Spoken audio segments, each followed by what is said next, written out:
How's it going, everybody? Hanging out in Sweetwater Studio A with Mike Mangini. Welcome, sir. Great to see you again, dude. Nice to see you again, too. You were here 3, 4, 5 years ago at a Yes. previous Gear Fest when we had the public actually come. Wow. Wasn't all online. Imagine that. I know. It's great to see you again. And Same. you have a lot of things going on, of course, in your musical career. But today, we're here to talk about microphones and your drums. And Shure, to be specific. You've been playing with Shure microphones around your drums for a long, long time. Right. What is it about Shure that gets you the sound you need? What Shure has done since the get-go has made the mics, first of all, durable and consistent, so that as a traveling musician in different situations, I was in, especially when I first signed with them, doing drum clinics all the time. You know, you just show up and play the gigs, traveling with bands. If something happens, if there's a breakdown of some kind, you know, you need to have that gear be interchangeable, consistent. And it's hugely important, because once you get used to how something works, you get used to how it works, and if something comes in that's not quite right, it's a problem. And that's no problem with the Shure gear.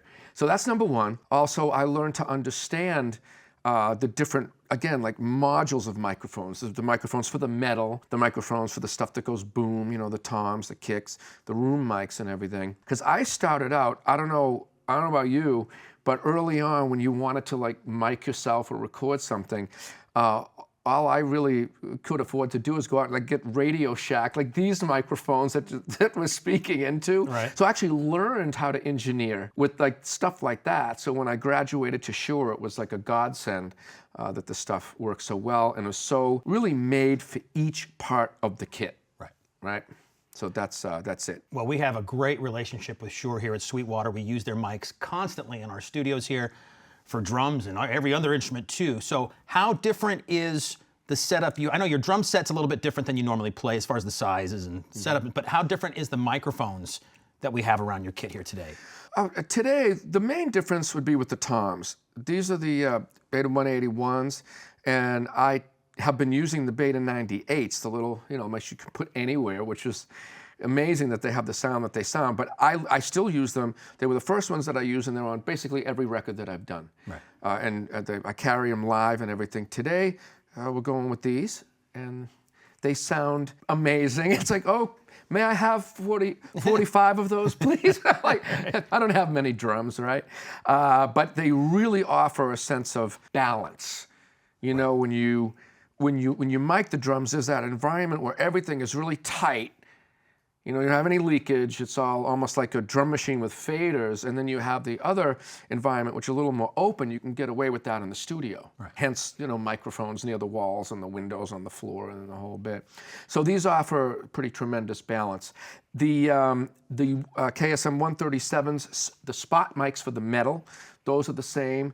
The KSM 32s are the same, although we have them on the toms today. So this is a mix of microphones on the tom-toms, and it's offering fantastic balance. It finally, like the kick drum, that's the typical setup. The 91 inside for the attack, the Beta 52 for a little more of the oomph, and there's a 44, if I could say it in Bostonian, KSM 44 on the front head. Nice. Well, that's where you're from. Yeah. It's natural. I know, but when I moved to different places and adopted different accents, I would always go back home and my friends would threaten me because I lost my accent. You can't do that if you're from Boston. Okay. You got to park the car your whole life. So back to the microphones. So how big is your touring kit typically? I know it changes from tour to tour, but roughly. Well, marching bands get jealous about how many drums I have, right?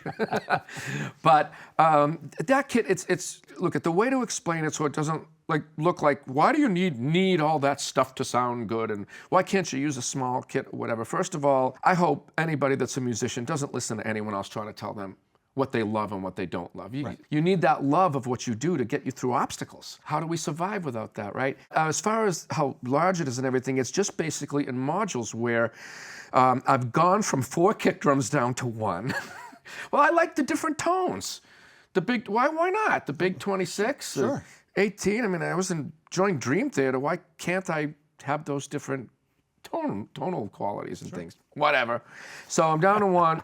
And the tom-toms, you know, basically, if the music is hitting low notes and big loud hits. A little drum that sounds like a chihuahua barking is not going to work. Right. Like boop, no. So the touring kit is a few higher drums, but not all the little baby drums, the tiny ones, because I have the I call them the tube drums, but the Cannon toms by Pearl, to take care of that tonal range. So basically the kits, even though they're smaller, like they were on my last record, our last record, excuse me, A View from the Top of the World, that had one tom-tom.